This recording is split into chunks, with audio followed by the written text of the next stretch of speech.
Hi friends, మీకు ఈ video నచ్చినట్లయితే ఈ వీడియోని లైక్ చేయండి, సబ్స్క్రైబ్ చేయండి.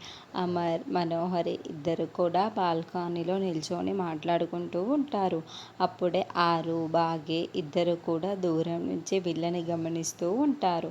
అమర్, ఏదో మాట్లాడాలన్నావు కదా అని మనోహరి అంటుంది. ఇవాళ నువ్వు ఎక్కడికి వెళ్ళావు మనోహరి? నేను ఫోన్ చేసినప్పుడు ఎక్కడ ఉన్నావు? నా దగ్గర నువ్వు నిజం దాస్తున్నావు అని నాకు అర్థమవుతుంది మనోహరి.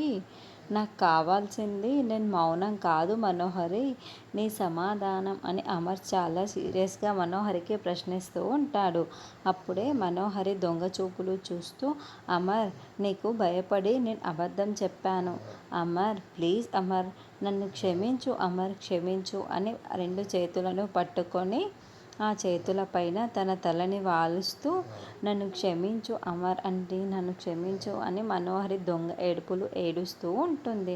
అలా మనోహరి ఉన్నట్లుండి అమర్ చేతులు పట్టుకొని క్షమించమని అడుగుతూ ఉండటంతో ఇదంతా చూసిన ఆరు, బాగే ఇద్దరు కూడా షాకింగ్గా చూస్తూ ఉంటారు.